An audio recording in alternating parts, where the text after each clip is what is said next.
Okay, Chair Smith, we're good to go. Okay. In order, we got a roll call. So we have the old business action item number 3, status update of the cooperative endeavor agreement between LHC and FANA. Yeah, thank you, Chair Smith. And just as a recap for the board members that participated in the committee meetings, the CEA between FANO, the City of New Orleans, and Louisiana Housing Corporation is being approved by the City Council on Thursday, May 21st. So at that meeting, City Council will give us approval to officially launch our developer program. And we're still calling it a developer program. We're working on a more catchy name, but right now we're getting the approvals out of the way. So once the City Council approves it, we'll be able to officially launch the program and begin underwriting projects. Also in your packets, you have a draft of a memo that is being shared with City Council as well as the Mayor's office. And it's an update on our status, our strategic plan status, but it's also a funding request. We've been having ongoing conversations with the city about the need for financial support, not only short-term, but long-term programmatic support. And we've talked about the city investing everything from NIF dollars to CDBG dollars to even proceeds from general obligation bond issue. So those funds are all potential targets for us, and we're going to have multiple requests over a long-term period. So we expect that this is the first ask of the city, or we've already made other asks, but this is the first ask of our new definitive direction, and is directly connected to the need for capital to launch these programs and to help the city build more affordable housing. So that has been understood. We've started to develop that trust. The CEA marks a starting point for us, and it allows us to begin generating that revenue that we've been talking about that will allow us to continue to reinvest in the community and create more housing and more jobs. So thank you again to the board. Thank you for your service, and thank you for the vision and helping us get to this point, leading us to this point. So once we take care of what has to happen with the City Council on Thursday, we're going to start communicating with the developer community about when we're going to officially begin to underwrite projects. We've already started taking in information. We sent out a pre-application, and we've been having ongoing conversations with a long list of developers. We've also been communicating through the GNOHA network. So we're mainly doing this through word of mouth and face-to-face connections. We haven't spent a lot of money on marketing for the developer program, and we probably won't in the future. But just so you know, we're very close to funding projects, and you'll start to see projects on the board agenda that will be seeking your approval. So we'll provide another update once we have some success on Thursday. And we're just looking forward to moving this program forward. So thank you again. As far as Thursday is concerned, I mean, do we anticipate any, I mean, is it a no-brainer? I mean, it's just going to be a done deal, or is there something that we need to be concerned about? I mean, where are we with that? No, so this is step 2 or part 2 of multiple approvals.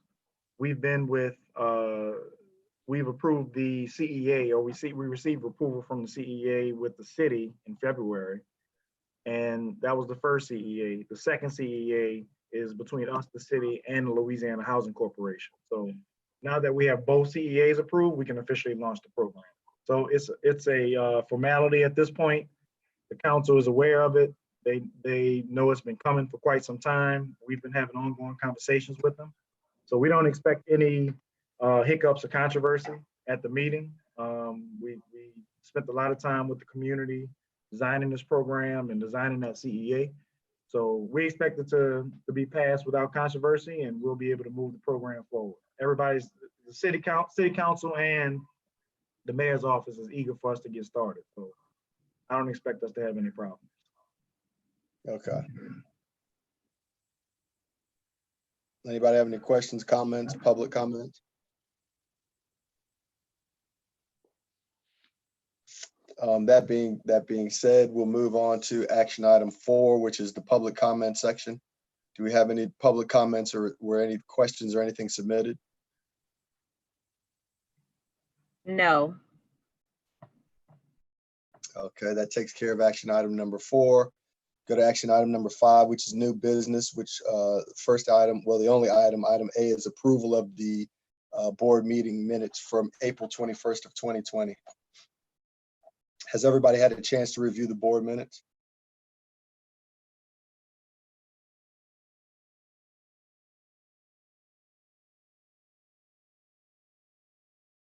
Yes, I have. Yeah. I have to. Of the members that were at the previous board meeting on April 21st, could somebody make a motion if everybody's satisfied with the minutes, make a motion to approve the minutes? I make a motion to approve the minutes. Is there a second? I wasn't there, but I'm happy to second it. Okay. All in favor? Aye. Aye. Any opposed? Hearing no opposition, the motion carries. Let's see. Moving on to, Steven, I've got a quick question for Damon. Looking at the minutes, there's on page 3, there's a section on programs committee report. There's an actual committee, right? Called the Yes. programs committee? Correct. So this report's not the same as like the committee minutes. I'm just trying to make sure. No, but we have both. So the Okay. Programs Committee met at 2 today, and they approved their meeting minutes from February. I got you. Okay, Yes. thank you. Yes. No other questions. moving along to the action item number 6, Finance and Investments Committee report. All right, thank you, Board Chair, and good afternoon. I'll cover the market update as well as the financial status report as of March. So overall, looking at the market, we continue to see a lot of volatility, a lot of uncertainty overall. The market's still responding to COVID-19 news, some of the reopening effect on the economy, as well as some of the new stimulus package proposals that's floating around in DC. Most recently, the spotlight has been on the Fed and the Fed Chair Powell, he actually was in Congress testifying today, but he's been very vocal in the past week and saying that the Fed still has ammunition. They still intend to provide unlimited amount of support to the market.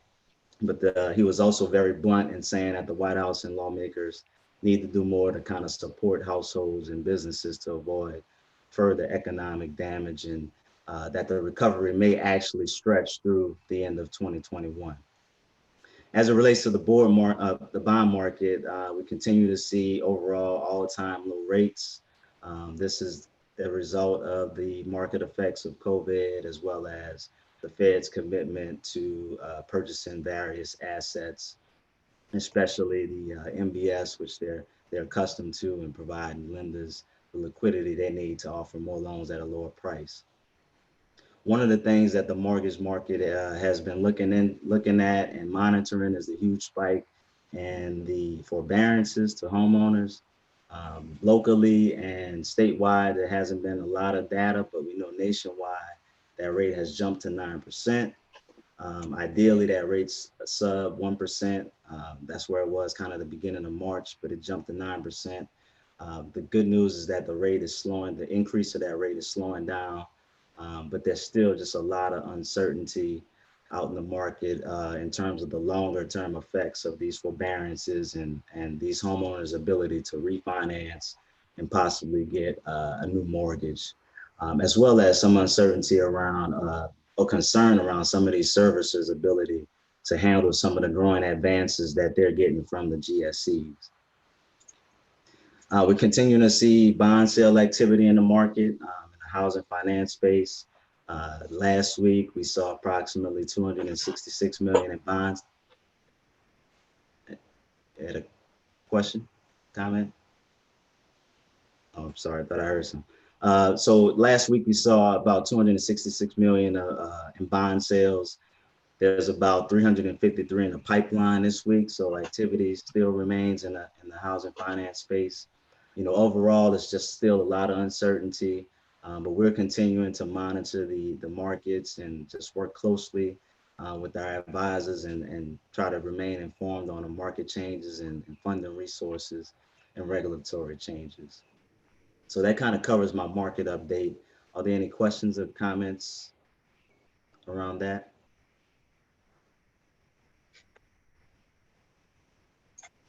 All right.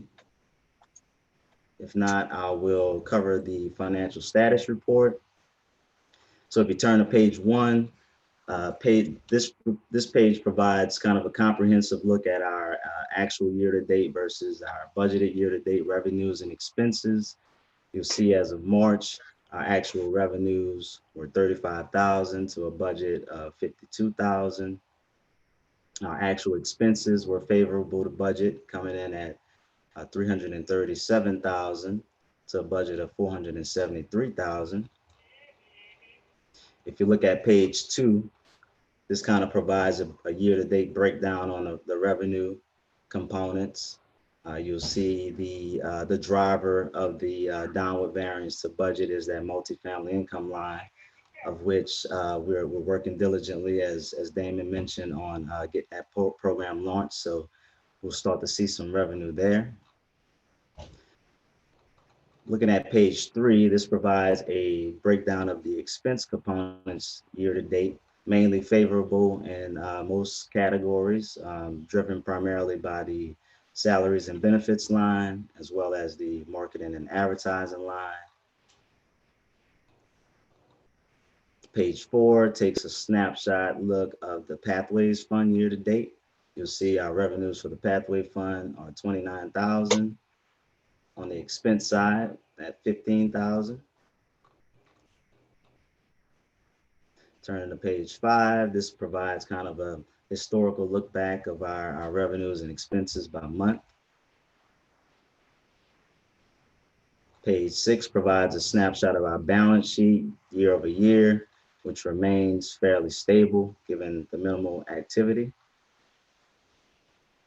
And then finally, page 7 provides our cash and cash equivalents position for our funds, which you'll see us at 11.5. Last month, it was roughly around the same. So there was this minimal, it's fairly stable, minimal changes there. And that's all I have for the financial status report.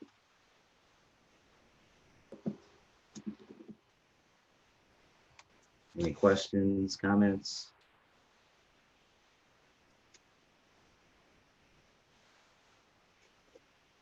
Hearing no questions or comments, we'll move on to action item number 7, which is the program committee report.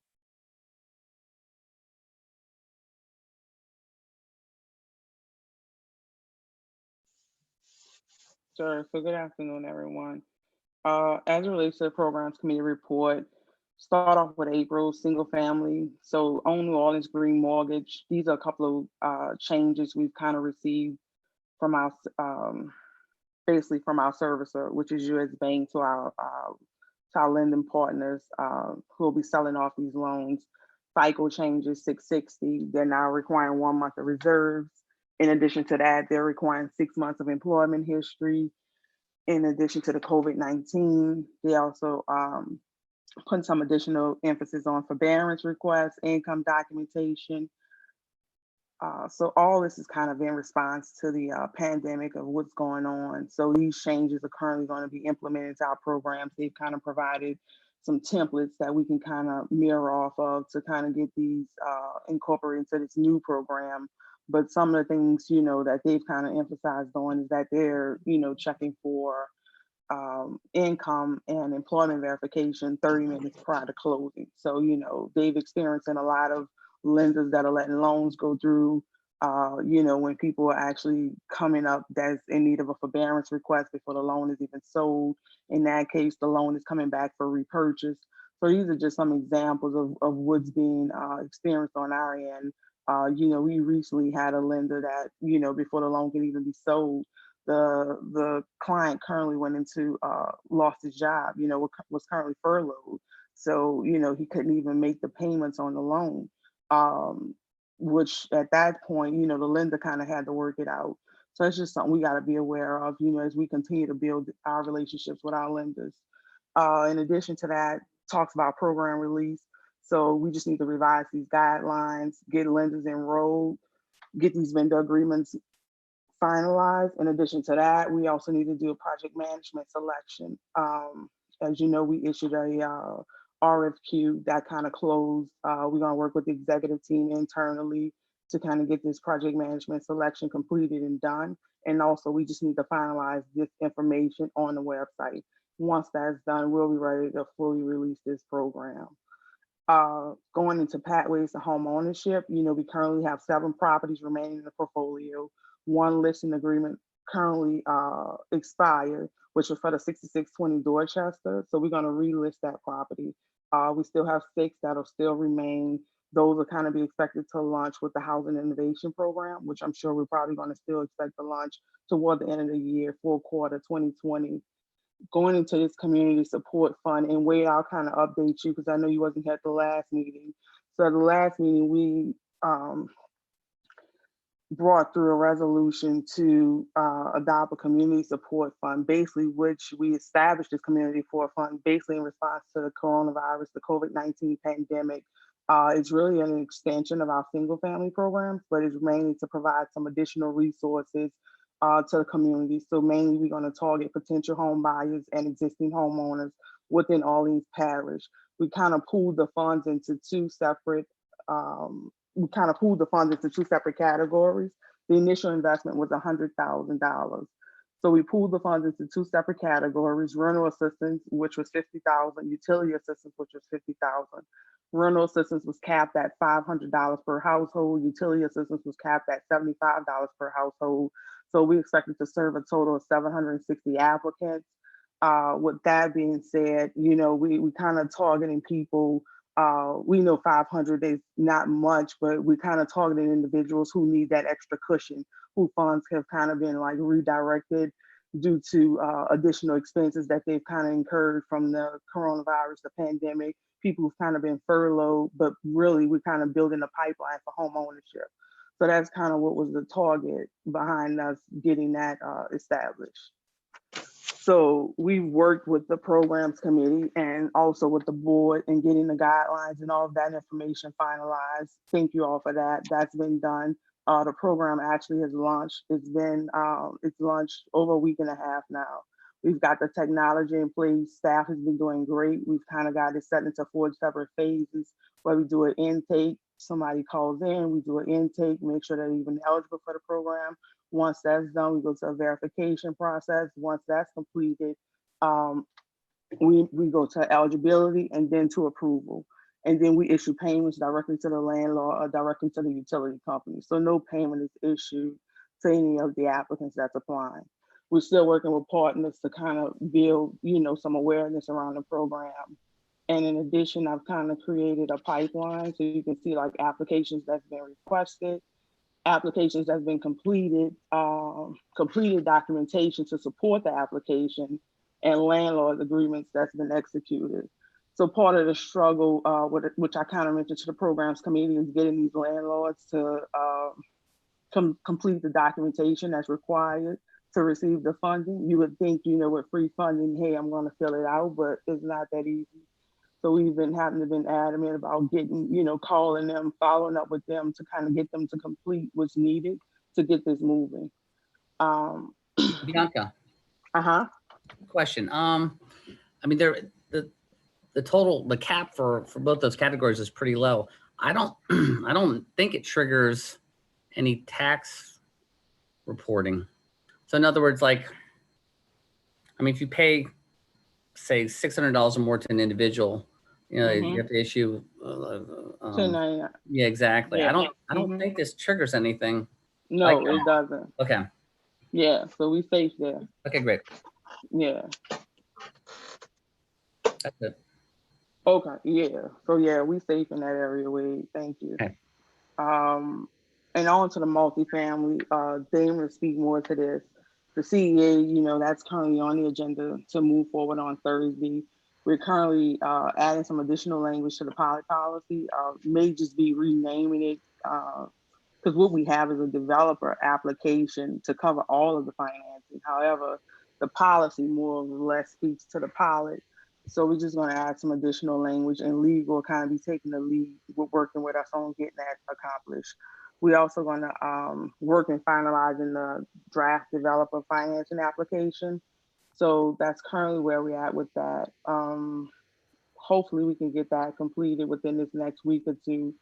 We've kind of been putting a lot of emphasis is going with this community support fund. I think it's important right now with what's going on to kind of get this money and really support these people, with these additional burdens. So we've kind of been focused in that area while also continuing to work through these initial tasks and stay on task with these timelines. As it relates to software, we've currently, the RFP for that closed about 2 weeks ago. We're going to work with the executive team to get that selection completed. We had two companies that responded to that. We're going to work this week to make that selection. Once that's completed, we'll work on implementation schedule, and really get forward timeline so we can get that developer portal set up. And still staffing requirements. We currently have a multifamily program analyst position open, but I think, many of you have said that, we're going to continue to need staff, especially if we're going to be able to respond in a manner in which we're required to. That's still a priority for us, needing staff to make sure that we have what we have to fulfill the needs of the community. And as it relates to that, that's the end for what I have for the programs committee report. Anyone has any questions?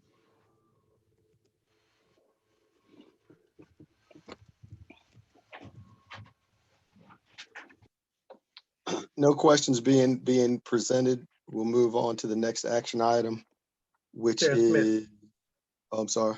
I'm sorry, I was on mute. I wanted to make a comment before we move on. Huh? So I want to first commend Ms. Brown and the programs team. Ms. Brown led our effort to get the community support fund off the ground.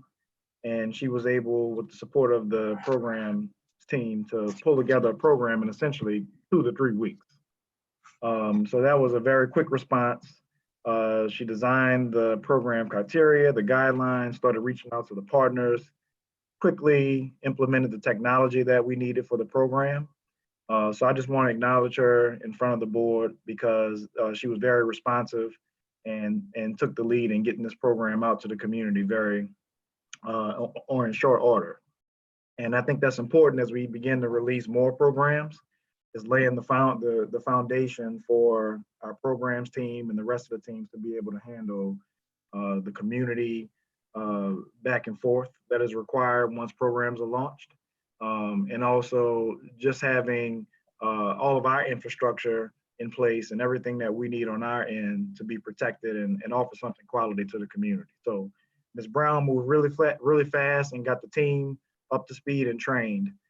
So I think that's worthy of being commended, and we're going to continue to do that work and launch more programs moving forward. So thank you, Ms. Brown. Thank you. That's it, Chair Smith. Okay. Having completed the programs committee report, we'll move on to the action item number 8, which is the executive management report. Thank you. I'll provide the executive management report in your board documents. You have the action plan, the 2020 action plan, and I'll be providing you with an update on this action plan every month via the executive management report. But a few key things to take away that we're focused on right now. Our primary focus right now is on getting these programs off the ground, the homeowner program, the green mortgage homeowner program, as well as the developer financing program, are top priority for us at the moment.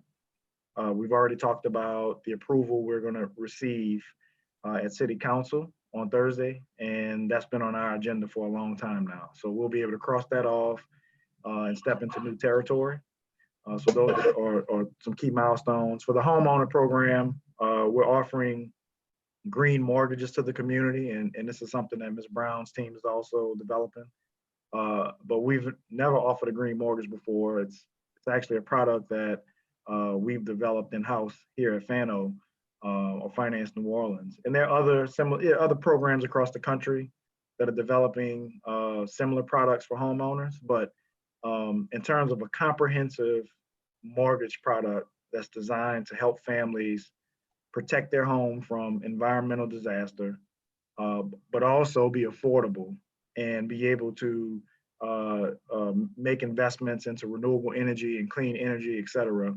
That one package does not exist for a mortgage product for a home buyer. So it's something that we're creating at Finance New Orleans. We're innovating on it. We're working with our local commercial banks to offer that product. We're also working with our utility companies and providers to scale the program. So there's a lot of work going on behind the scenes in order to launch not only the home buyer program, but the developer program. And the CEA with the city is an example of the backbone we're trying to put behind each of our programs, so that as we develop relationships with public agencies, private corporations, whatever the program calls for, we'll have agreements in place that will allow us to operate for a long term. So for example, the CEA with the city allows us to offer pilots for up to 30 or 40 years. And that's 30 to 40 years of revenue generation for Finance New Orleans, assuming we execute properly.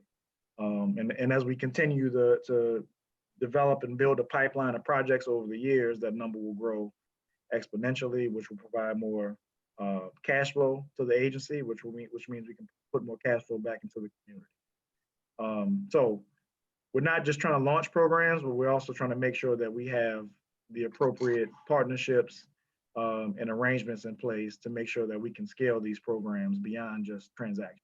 We want to have systems in place, and we want to be a key player in those systems. So all of our programming activity is going toward that angle. We're also developing our green infrastructure program and working with agencies across the city to have a common plan for how we invest in environmental resilience.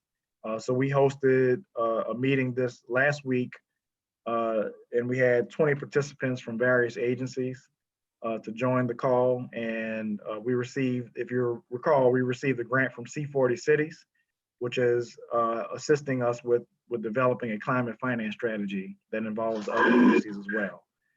So we hope that culminates in another CEA, and that CEA will allow us to begin financing the infrastructure side of the equation. So we've talked about the housing infrastructure is the other half that we're trying to develop in terms of diversifying what we offer to the community. And the agreements with the other agencies will be the backbone for that program, if you will. So a lot of our energy and effort is going towards, again, making sure that we're a key player at the table and we're building programs that can be scaled across the city. And other cities are paying attention to the work that we're doing as well. So in terms of the strategic plan, all of our attention over the next few months is going to be launching programs. And otherwise, we're going to continue to fundraise or develop a plan for the environmental impact bonds, which we've been working on. Mr. Badger's leading that process for us. And we're targeting the end of the year to issue bonds for environmental impact. We're still figuring out the precise formula and exactly what we're going to finance first. There are a lot of options, and we're creating this from scratch. So a lot of the answers we're having to create on our own, and they just aren't there yet. So it's an interesting process, but slightly different, or I shouldn't even say slightly, it is different from the traditional bond issuance process, because there's a probably 6 to 12 months of research that has to be done before the bonds can be issued. So we're in the thick of that process now. We're reaching out to other stakeholders and engaging them in terms of figuring out what we provide to the community, how we utilize our resources, how we can begin to generate wealth for the community, so that we can reinvest and create more projects. So on the strategic plan front, those are our priorities. And we'll continue to update you throughout the year. But closing out, I just want to say that the programs is where we are spending most of our time. The infrastructure, the behind the scenes work, and then the agreements that will make these programs functional over the long term. That's my report, Chair Smith. Okay. Does anybody have any questions or comments concerning the executive management report?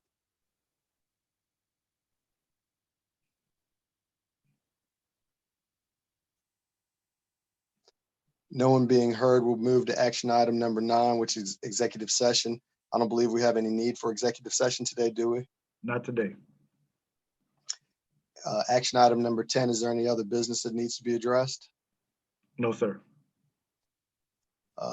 That being said, I would move on to action item number 11, which would be the adjournment of the meeting.